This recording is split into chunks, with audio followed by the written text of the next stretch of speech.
लाखों घर को बेघर कर देता है। दोस्तों, देखा जाए तो किसी भी देश की ताकत यूथ होता है, किसी भी समाज की ताकत यूथ होता है, किसी भी संस्था की ताकत यूथ होता है। तो वो ताकत आई थिंक देखा जाए तो हम लोगों के पास ऑलरेडी अवेलेबल है। लेकिन अगर कुछ बारीक चीजों पर चर्चा की, अगर वो अच्छे तरीके से समझ लिया तो निसंदेह हम अपने डायरेक्शन पर आसानी से पहुंच सकते हैं। क्योंकि यूथ अपने आप में बहुत बड़ी ताकत है। कहा भी जाता है किसी भी देश, किसी भी समाज, यहाँ तक कि किसी भी संस्थान का भविष्य है यूथ। तो वो ताकत हम लोगों के पास ऑलरेडी अवेलेबल है। पानी वाकई में बहुत शक्तिशाली होता है, लेकिन अगर उसके लिए समय के अनुसार सही डायरेक्शन में सही तरीके से चैनलाइज नहीं किया गया, सही उसे दिशा नहीं दिया गया, तो वो पानी कहीं ना कहीं बाढ़ बन जाता है और वो पानी हजारों लाखों घर को बेघर कर देता है। विकास की ओर वो विनाश की तरफ बढ़ जाता है। ठीक ही उसी प्रकार आज के यूथ के लिए सही डायरेक्शन की आवश्यकता है।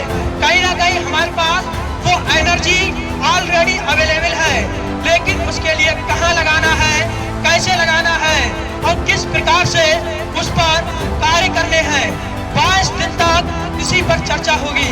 क्योंकि शक्ति है हमारे पास, ताकत है ऑलरेडी हमारे पास, लेकिन उसके लिए अगर सही तरीके से यूज नहीं किया गया, सही तरीके से अगर हमने नहीं समझा, तो कहीं ना कहीं अभी तो वो नाम सामने ज्यादा नहीं आ रहे हैं, तो कहीं ना कहीं आने वाले समय में ओसामा बिन लादेन जैसी संस्थाएं उसे यूज करती हैं, विकास की ओर नहीं बल्कि विनाश की ओर ले जाती हैं और उसके बाद बहुत बड़ा विस्फोट करती हैं।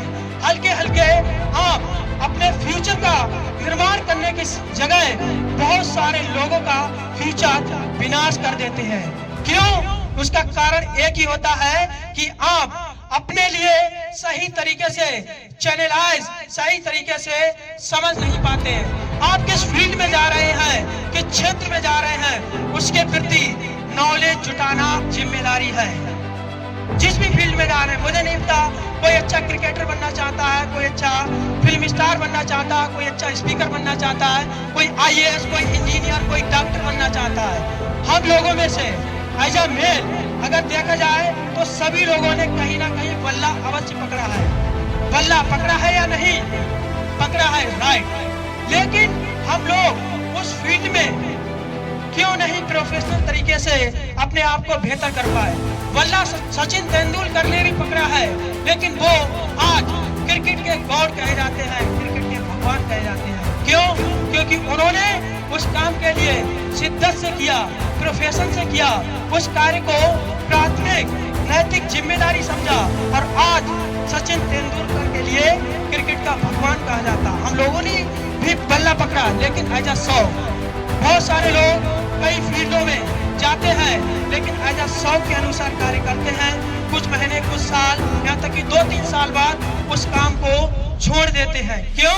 मुझसे नहीं होगा, इस फील्ड में आनंद नहीं आ रहा है, इस फील्ड में मजा नहीं आ रहा है। फिर वो दूसरी फील्ड को चुनते हैं।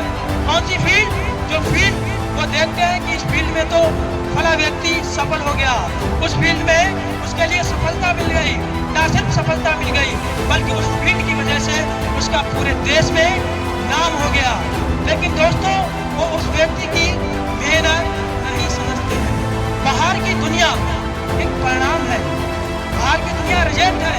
आप किस प्रकार का जीवन जीना चाहते हैं, किस टाइप की लाइफ स्टाइल चाहते हैं, किस टाइप का घर, किस टाइप का बंगला, किस टाइप का परिवार, यहाँ तक कि आने वाले समय में आप किस टाइप का अपना रिलेशनशिप यानी किस टाइप का परिवार बसाना चाहते हैं, तो वो सब ऑलरेडी आपको पहले अपने अंदर उतारना ही पड़ेगा। और वो डिफरेंट इमेजेस से भरा होना चाहिए। वो इमेजेस आपके लिए प्लेजर, आपके लिए खुशी दे रही हो। बाहर की दुनिया परिणाम है, बाहर की दुनिया रिजल्ट है। क्लियर है कि जो जमीन में हम बीज बोएंगे वही बाहर आएगा। तो बाहर की दुनिया तो रिजल्ट है। ऑलरेडी हमारे लिए अंदर देखना है कि वाकई में हम किस प्रकार की सोच रखते हैं। क्योंकि कब तक हम अपना ये नकली मुखौटा लगाए रहेंगे, अगर सही तरीके से आपने अपने आप के लिए नहीं समझा, नहीं जाना, तो मैं भरोसा दिलाता हूँ इस भरोसे की दौड़ में आने वाले समय में आप ऐसे थे हो जाएंगे, कोई नहीं पूछने वाला। आज के लिए इतना ही, धन्यवाद दोस्तों।